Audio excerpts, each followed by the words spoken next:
मेरे साथ दरअसल प्रिया भी हैं। प्रिया, इस पूरे सेक्टर में आपने बहुत नजदीकी से पत्रकारिता की है, रिपोर्टिंग की है। कौन कौन सी वजह है जब कोई भी शख्स इतना खुद को ताकतवर समझने लगता है कि वो दूसरे की जमीन पे कब्जा करने पर आमादा हो जाता है? क्या पॉलिटिकल विल का कमजोर होना या पॉलिटिकल संरक्षण भी एक बड़ी वजह है? एनालिसिस क्या कहते हैं प्रिया आपका? जी घनश्याम, बिल्कुल देखिए, अगर हम जिक्र करें तो पहले बहुत ज़्यादा भूमाफिया सक्रिय थे, लेकिन जिस तरीके से पूर्व में सरकारें रहीं, तो मैं नाम नहीं लेना चाहूंगी, लेकिन बहुत सारे नेता कहीं सफेद पोश में वो भी उन भूमाफियाओं के साथ मिले होते थे, जिसकी वजह से देखिए एक बड़ा मकड़ जाल लगातार फैलता हुआ नजर आ रहा था। लेकिन सरकार बदल रही है तो धीरे धीरे देखिए चीजें भी बदल रही हैं। लेकिन जिस तरीके से देखिए भूमाफिया हैं लगातार सक्रिय हो जाते हैं, चाहे हम भूमाफियाओं की बात करें या बड़े बड़े बिल्डरों की बात करें, तो देखिए बड़ी बड़ी बहुमंजिला इमारतें बना दी जाती हैं। इमारतें तो बना दी जाती हैं, लेकिन जनता जो है, बायर, जिनकी खून पैसे की कमाई वो होती है, गाड़ी कमाई वो होती है, वो अपने आशियानों में लगा रहे हैं। अगर मैं जिक्र करूं दिल्ली एनसीआर का, तो देखिए बहु मंजिला इमारतें बन चुकी हैं, लेकिन वो बायर्स जाएं तो जाएं कहां? अपनी देखिए 100% पैसा वो दे चुके हैं, लेकिन आज तक बीते 20-20 सालों से उन बहुमंजिला इमारतों में रह रहे हैं।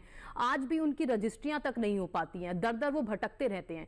लेकिन सबसे बड़ा सवाल यही खड़ा होता है, जब वो बहुमंजिला इमारतें तैयार की जाती हैं, या हम फ्री होल्ड की बात करें, छोटे छोटे 4 से 5 मंजिला के जो इमारतें बन रही हैं, वहां का अगर हम जिक्र करें तो वो बायर्स हैं जो देखिए पैसा तो लगाते हैं, लेकिन उनका आशियाना तक उन्हें नहीं मिल रहा है। तो कहीं ना कहीं देखिए बिल्डरों को किसका संरक्षण मिल रहा है, ये सबसे बड़ा सवाल है। तो क्योंकि ये बड़ी लेयर है, यानी पहले किसानों की जमीन पे कब्जा करना है, फिर उस पे बिल्डर्स मल्टी स्टोरीज बनाते हैं, फिर बायर्स को वो मकान भी नहीं मिलते।